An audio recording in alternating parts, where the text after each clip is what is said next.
Welcome to An Honorable Profession, a podcast giving America hope since 2018. I'm Ryan Coonerty. Along with Debbie Cox Bolton of the New Deal, I'm lucky enough to be your co-host.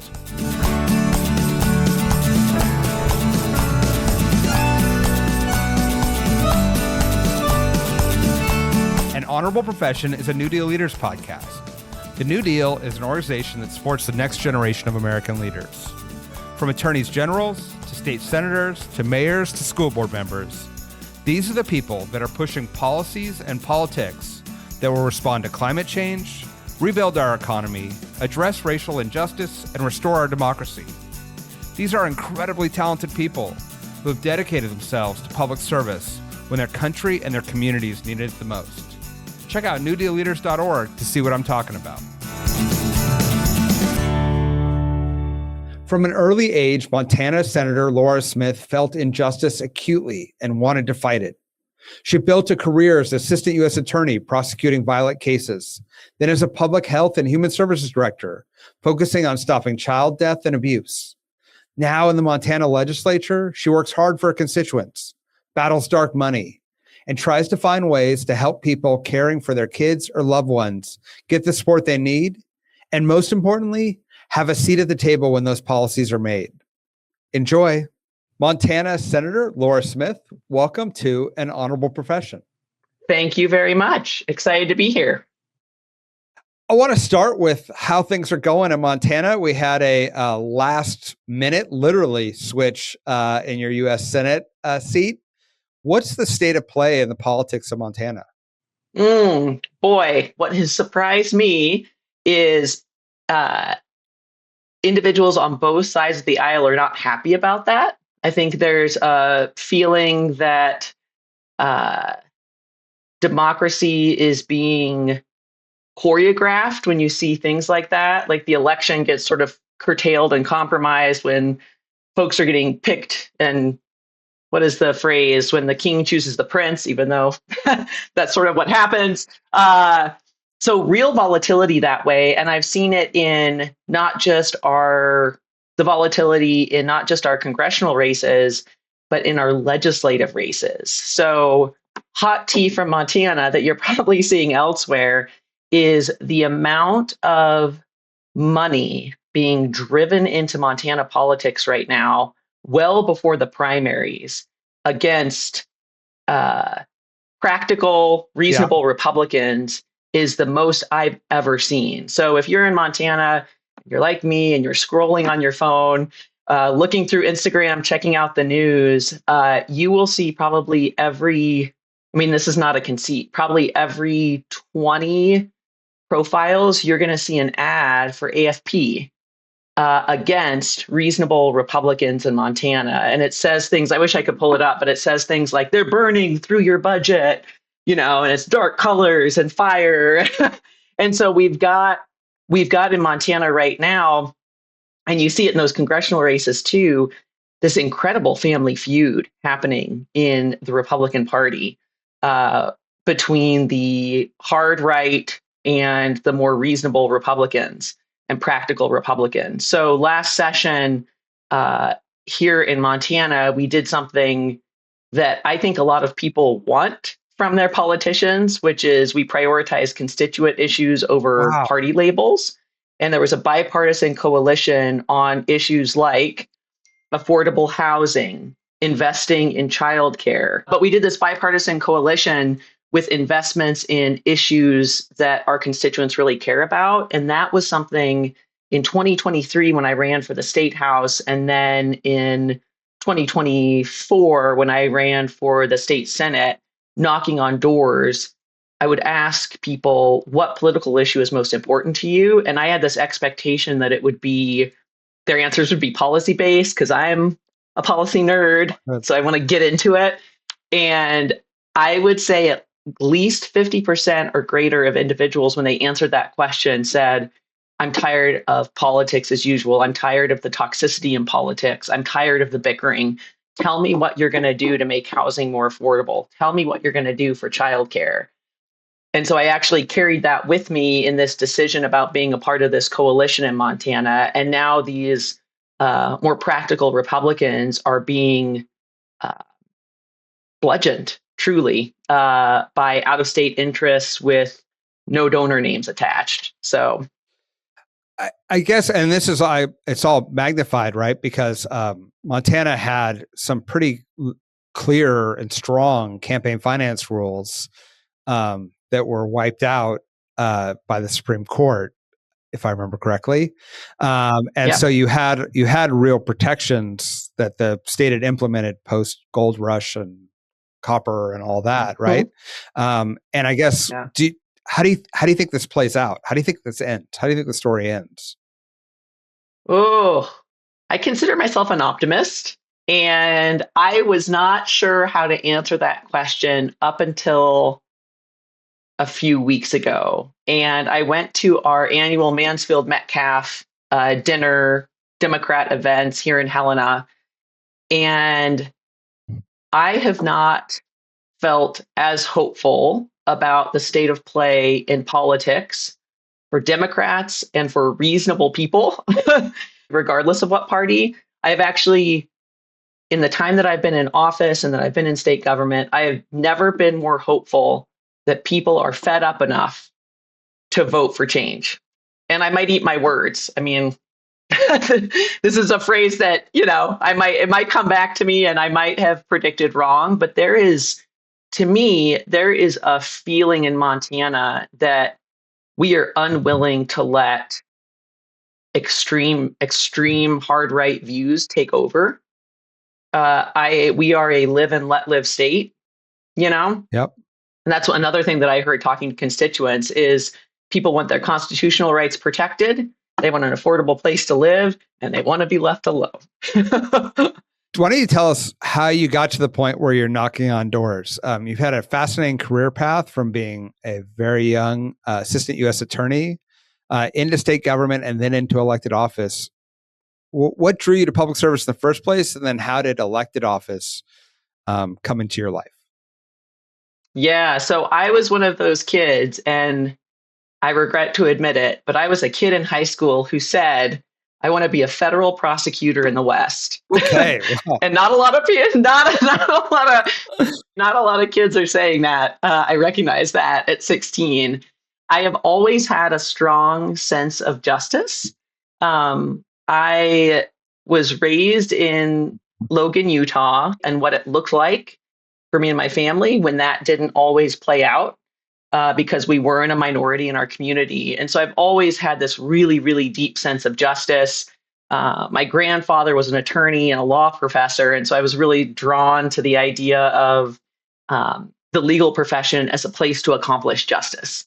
So I went to undergrad at the University of Utah. I studied political science and English, and also thought I could study violin performance. But wow. Incredibly aspirational. There are not enough hours in the day. So I dropped that and then went to law school in Philadelphia. So I was this kid from a small town, Logan, Utah, going to Philadelphia. And I remember thinking, this is a whole other ball game. My Saturday mornings were trail running and being outside. And I couldn't figure out why everyone went underground at night. And then in the morning, they were tired. So it was this whole other experience. And I was able to get a clerkship with a judge here in Helena, Montana after law school.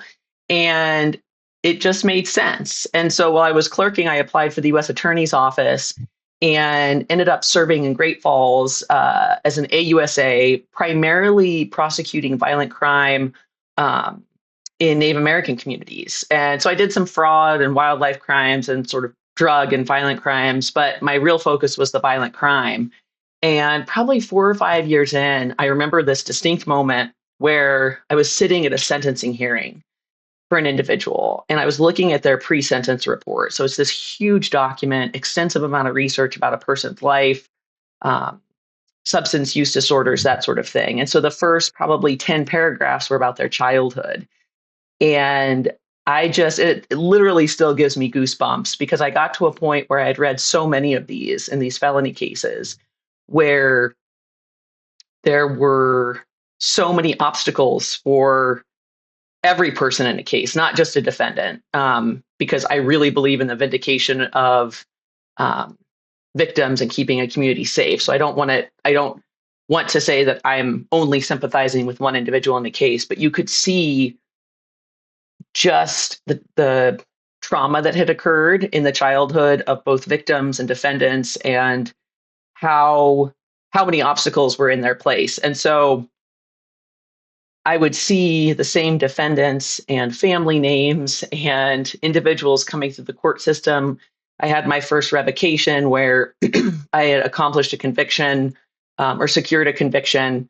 The individual served their time, a couple of years, got out, violated, committed another crime, came right back in. And so the phrase about walking upstream to figure out why people are getting thrown in, Yep.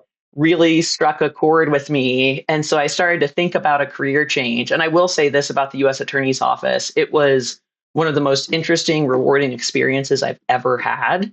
I prosecuted a lot of rape cases, and to watch the courage of individual women in a courtroom was pretty incredible. And I also prosecuted child abuse cases, which were the type of cases that follow you throughout life. And so I started thinking about, after this time at the U.S. Attorney's Office, I started thinking about what it would look like to move upstream. And I would say by sheer happenstance / luck, was invited to be part of Steve Bullock when he was governor of Montana, Steve Bullock's administration, to serve as the deputy director of DPHHS. And so I started to really focus on those early childhood initiatives, because I saw how much a story, a child's story, follows them and influences what happens in the rest of their life. So when I got to DPHHS, we had a lot of CPS challenges. And so I put my energy there, and then started an initiative called the First Years Initiative. So really focusing on years 0 to 5, preventing child fatalities. So the department had never looked at and analyzed child deaths in the state. And so we pulled together a team to take a look at that, and had some really strong findings from that. And the first year that we did it, we found that it wasn't just sort of traditional co-sleeping that was causing childhood deaths, because a lot of countries and a lot of traditions and a lot of cultures have figured it out without errors. It turns out it was, unsurprisingly, substance use and co-sleeping. And so we started to look at how do we address that, particularly with pregnant women, so they can address those issues. And so that was a really rewarding time.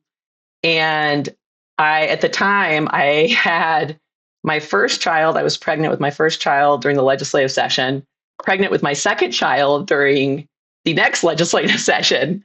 Do not recommend it. Yeah.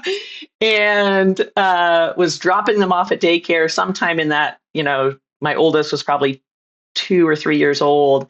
And a friend of ours yelled across the parking lot, "Laura, do you want to run for my house seat?"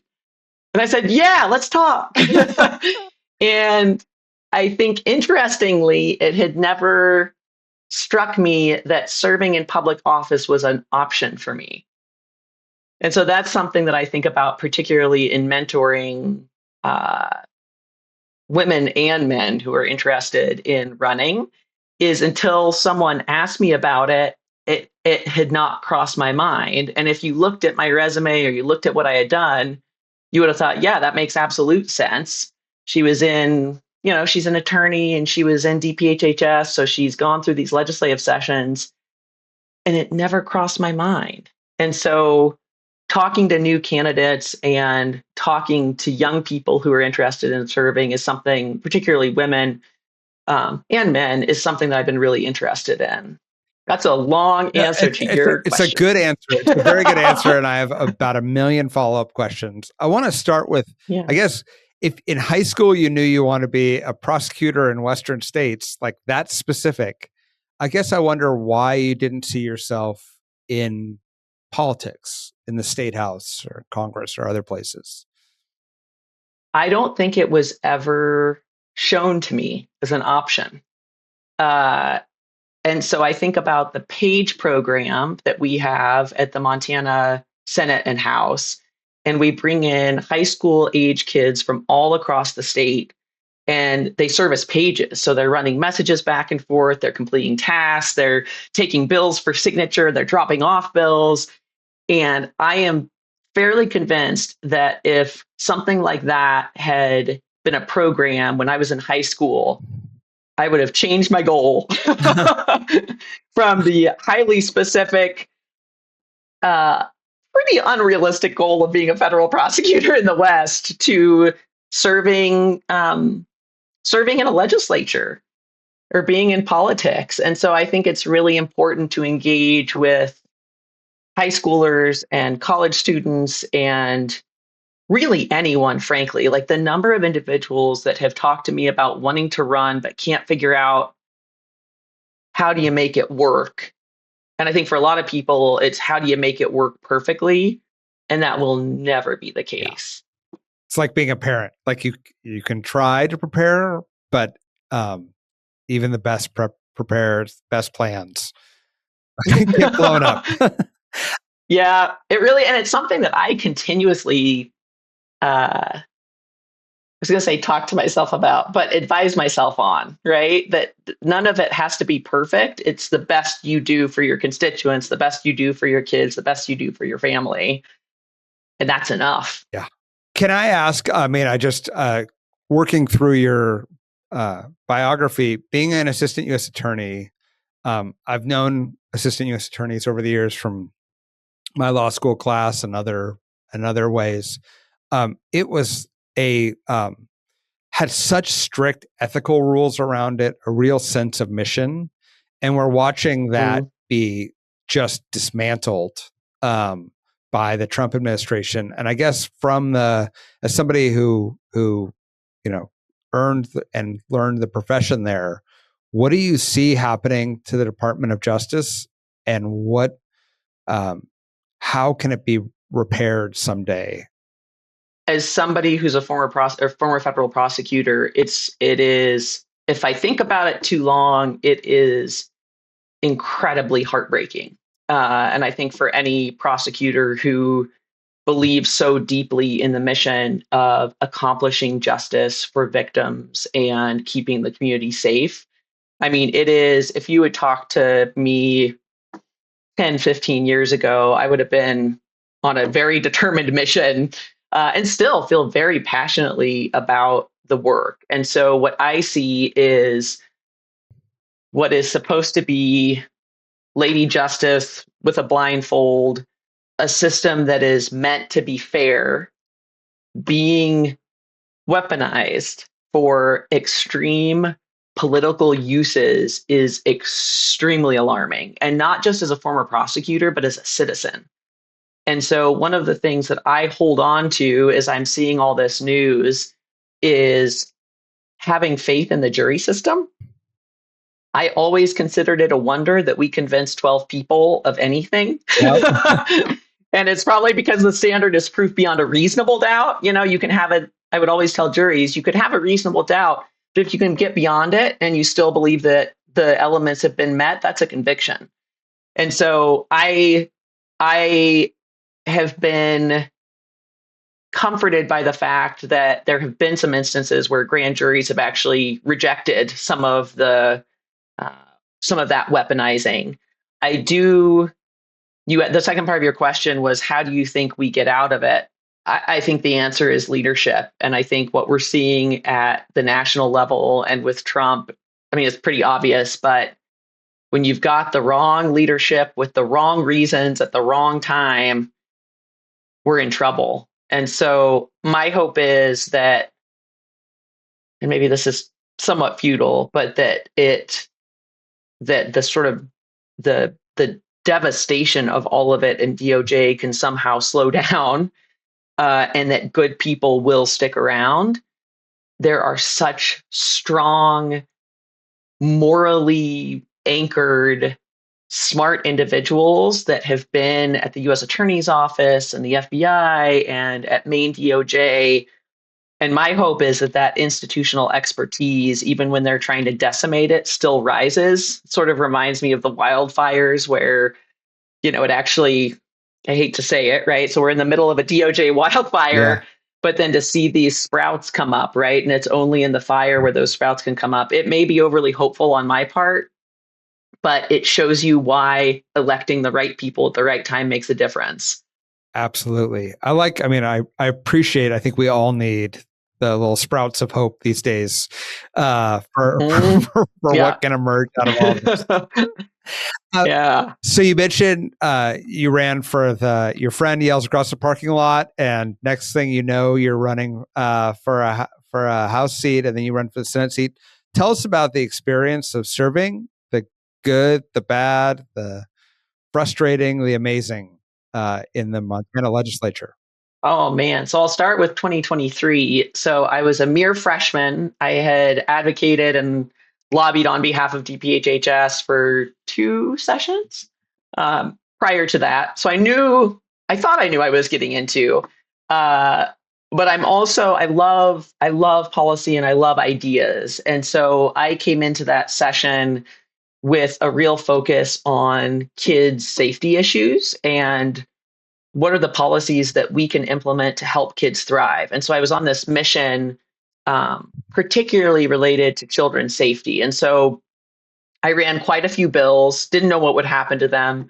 An example of one in 2023 that caught the attention of some folks was uh, these teenage wilderness rehabilitation programs. I don't know if you've heard about these, but they are fairly unregulated. Paris Hilton brought them into the spotlight within the last 5 years or Oh yeah, so. absolutely. Yep. And so when I was at DPHHS, I was actually just talking with a friend about this morning. When I was at DPHHS, we received a call about allegations of abuse and neglect at a wilderness troubled teen program that's in up by the Canadian border. I mean, we've got quite a few of these that are in extreme. I mean, take a picture, take a clip art picture of a remote northern forest and multiply it by 3, remove all humans. Wow. And that is where these programs are located. And so we had a report regarding allegations of abuse, um, really some heinous allegations, including kids getting strangled, being forced to walk in the winter with no clothes or shoes on in the middle of the night. Um, Things that you just don't forget or forgive, frankly. And so we did this full investigation and this ended up removing about 30 kids in one Oh day my God. with 9 different law enforcement agencies. And coming out of that and going into the legislative session and realizing how much some, not all, some of these wilderness programs uh, elude oversight of abuse and neglect and truly some criminal behavior was pretty disturbing to me. And so going into that 2023 legislative session, I worked with some national organizations to write a bill, and it somehow got Paris Hilton's team's attention. And so she ended up flying out to lobby on that bill. And I was just a freshman. I was just trying to prevent abuse and neglect, Yeah. right? And it turned into quite a really interesting exercise in getting a bill through. So I had a colleague of mine in the Senate who's a Republican that I asked to carry it. I had worked with him on a couple other common issues, and uh, we went back and forth on this bill. It had some opponents who were from that area and relied on some of the incoming business. And so I learned a lot about lobbying and all of those aspects. I mean, I fought for that bill until I fell over, and it ended up passing. So that was a very neat and extremely challenging and educational bill to get through as in my first session. Um, and then some of the other bills from that first session that I'll just talk about quickly, and that I want to continue that focus in legislative work on children's safety and allowing them to thrive, was a prohibition on the shackling of juveniles in court. So I had a woman reach out to me who said that she had a 10-year-old in the juvenile Oh my God. system who was shackled, a 10-year-old who was shackled in a courtroom in Montana. When you've got a bailiff and you've got a 10-year-old. Yeah. and so it that really struck me. And so we ended up getting some language from other states that included a reasonable law. That's the other thing that I really think is an important focus is it doesn't have to be perfect. It doesn't have to be 1,000%. But in this case, the way that I wrote this bill was a prohibition on shackling youths in court unless they are a flight risk or a harm to themselves or others. And that needs to be in a written order from a judge. So if you really want to shackle a kid when there's a bailiff and a guy with a gun standing outside, you're going to have to really figure out, is this kid a flight risk? Are they a physical danger? And one of the neatest things was the 2 weeks after that bill went into effect, they were using it in front of judges. Wow. And yeah. And so I think a lot about making sure that I don't have this sort of all or nothing idea about being a legislator. That, we have these big bills and these big ideas, and we've got those, right? We've got affordable housing. We can talk about the child care trust that I spearheaded last session. So you've got these big idea bills, but even the smaller bills, right? For a 10-year-old who's walking into court, who's not shackled like an adult and thinks that they're going to be a criminal the rest of their life, And so I think it's all about the big ideas and the small ideas. Yeah. Yeah. What is the phrase? There are no small roles, only small actors. Yeah. There are no small bills. Yeah. Only small legislators. Yeah. Yeah. There are some small ones. Yeah. And tall ones. Can you talk about, obviously you've been driven by protecting kids and serving your constituents. I think part of that, as you mentioned, may come naturally from your upbringing and your life experience. Part of it might come from your gender and being a mom. Can you talk about how that informs your policymaking, and then maybe some of the barriers that you face that folks wouldn't immediately think about, but that are very real in how you impact your ability to serve? Yeah, thanks for asking that question. It is, when people ask about my reasons for running, I always say they're under 4 feet tall.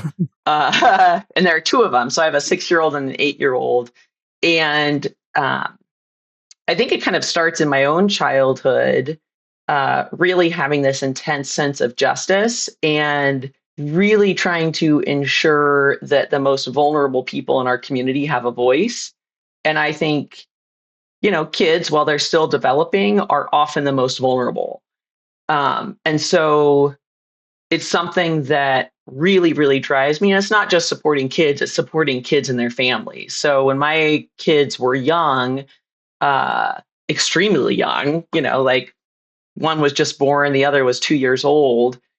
When you have a household, with young children or even older children, things like rent and mortgage and diapers and food and all of those things really obviously impact that household. And so one of the reasons that I got into politics is that I felt like in the legislature, having advocated at DPHHS,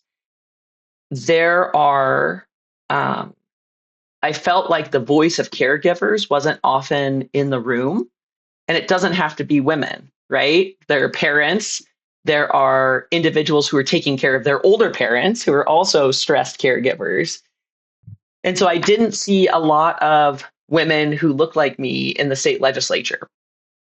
At one point, I remember looking around the chamber in the House with 100 other House members, and the number of people who were around my age, you could probably count them on one hand.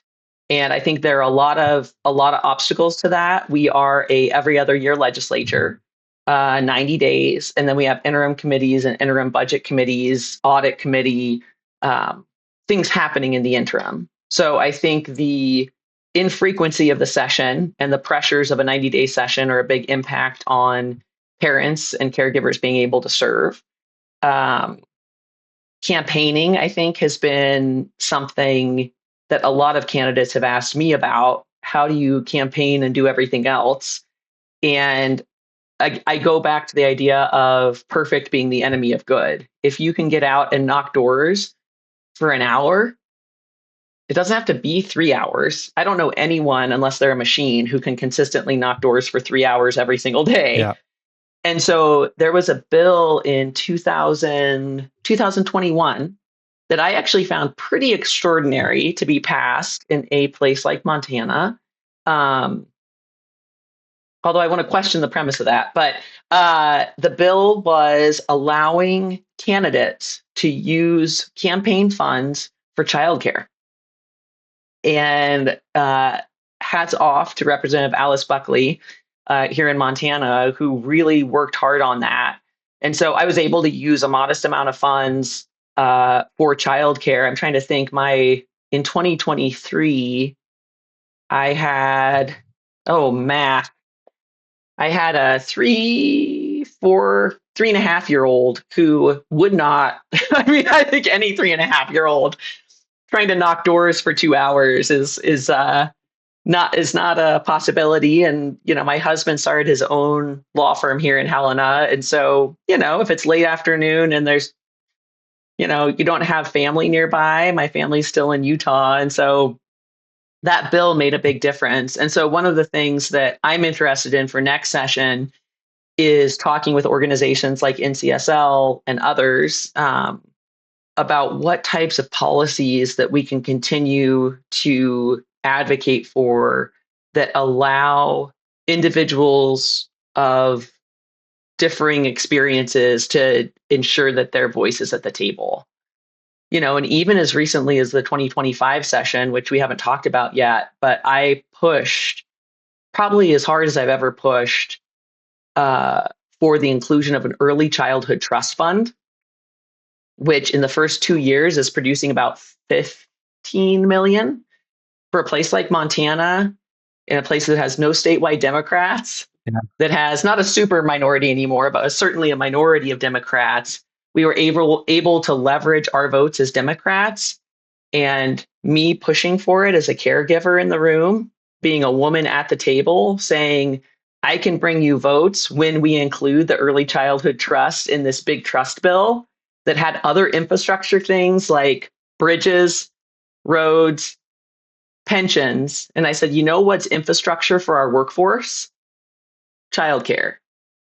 So I think that when caregivers and women are at the table, the outcomes can look different. And when you said it's infrastructure, did it click for folks, or was it still a battle? And how do you think about those battles going forward and for your next legislative priorities? Yeah, so I think it clicked for the people who have kids and grandkids in their lives. Yep. And that's something that's been really neat about this legislature is so I'm 43, so even if you're not in your 30s, 40s as a legislator or 50s, and say you're in your 60s, 70s, 80s, you're starting to get grandkids circulating through, and you're starting to remember how much work it is. And so I think there is space for that conversation. I guess you asked how it would influence work moving forward. So I am very interested in paid family leave. And Montana, I believe, is in top 5, maybe top 3 of the fastest aging states in the nation. And so when I'm talking about paid family leave, I'm not just talking about newborns. I'm talking about when a parent of advanced age has dementia or has serious medical issues. And so I think that circle of people it's influenced in the legislative body, that circle becomes so much wider, because we all know or have kids in our family or aging grandparents or aging great-great-grandparents who would be impacted by paid family leave. I think about it a lot in terms of messaging and how do you bring the story to people as individuals. And so that's, I think, one way of doing it, that if you don't know someone who's older and struggling, or if you don't know someone who's a child in your life whose parents are trying to figure it out, I'm not sure who you are. You might be a robot. Right. You might be AI. But I think it touches more people than we realize. Yeah, absolutely. I think there are so many people giving care in so many different ways, and it's so challenging in today's world that Yeah. I feel like it really resonates. I want to thank you for joining us today and being a part of New Deal. And I think we're all excited that, as you unlock these innovative programs to help kids and families or caregivers, or ways to bring more people into our political process, we can replicate those efforts across the country through New Deal. So it's just really exciting to have you as part of the network. I would absolutely love that. I was so thrilled when they reached out to be part of the New Deal. I have a lot of admiration for what you do, and a lot of admiration for the folks that you have on the podcast. It is incredibly inspirational. And I do want to say also thank you for your motto, your podcast motto about restoring faith in government. Yeah. I have always wanted to be in public service and always wanted to use it for the greater good. And politics doesn't have to be a dirty word. There are a lot of people who are doing it for the right reasons. And so I appreciate you highlighting that in a time where I think we need that message most. Thank you. Yeah, we got to tell the story. If we don't tell the story, then we can't expect people to have faith or hope. Thank you for joining us today. Of course. Thanks for having me on. An Honorable Profession is a New Deal Leaders podcast. Thanks to the team at New Deal for producing this episode. We encourage you to bring honor to public service, and because we keep things honorable, no tax dollars are used in the making of this podcast.